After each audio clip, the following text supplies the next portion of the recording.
this treachery or perversive spin on it, if we are allowed, given the leniency and tolerance of the two directors, much more. So anyway, I just want to throw that out there, not to let the moment of the critical energy pass. Oh, thank you. Okay, let's bring back the critical energy.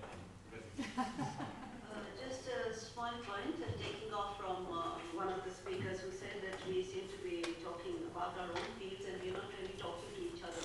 I would like to draw everybody's attention to the posters. We haven't talked about these wonderful posters that are up on the wall. And if you notice, there is this person who's looking towards the aeroplane and towards the sky. What we have been doing is actually just looking at ourselves, whether it's Korean American or whether it's Indian Asian or Chinese American. We've been looking at ourselves, we've been kind of navel gazing, and it's a form of narcissism. I think what we need to do, continuing from what you said, is focus less on the isolationist aspect, focus less on the factors which divide, and focus more on that which will connect. Right? So if you look at the Asian American Studies departments in the US, there are a lot of areas that we have not taken up in this workshop. For instance, mass culture, popular culture has not figured at all. Cinema studies, performing arts, dance, music, theatre, gender studies, and other sociological studies, they have not figured at all in this workshop. And if we had brought them to here, there would have been a lot of, everybody would have come into the discussions. For instance, something about Okinawa or something about Philippines or Korea, a lot of us, at least me, would not be very familiar about. So these are topics that could be brought in. Maybe you could have some cinema studies workshop or gender studies or something else like that at another point, which might work in a slightly different manner, but it would also suit the interest of your institute. Well, I don't really have anything else to say except a small comment on one of the speakers who seems to have a problem with all names and categories except his own. Thank you.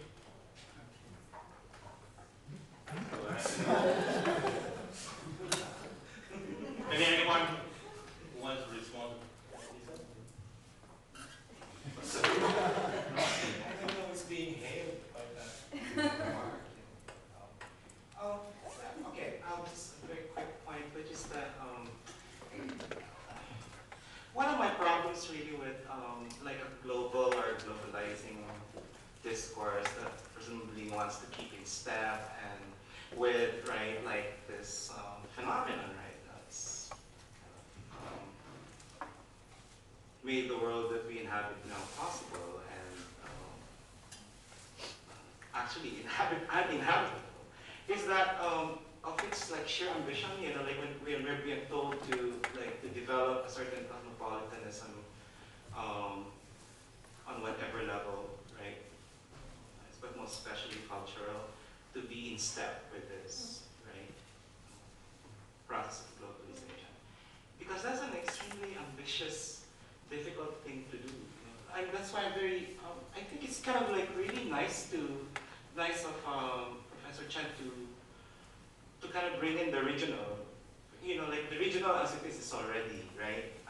As a level at which we can speak of communities that are not only imagined, but we seek to make actual, right? Whether intellectual communities of the kind that is embodied by the workshop, or forms of political community and direct action, right? To intervene in such problems of immediately regional import, like Okinawa.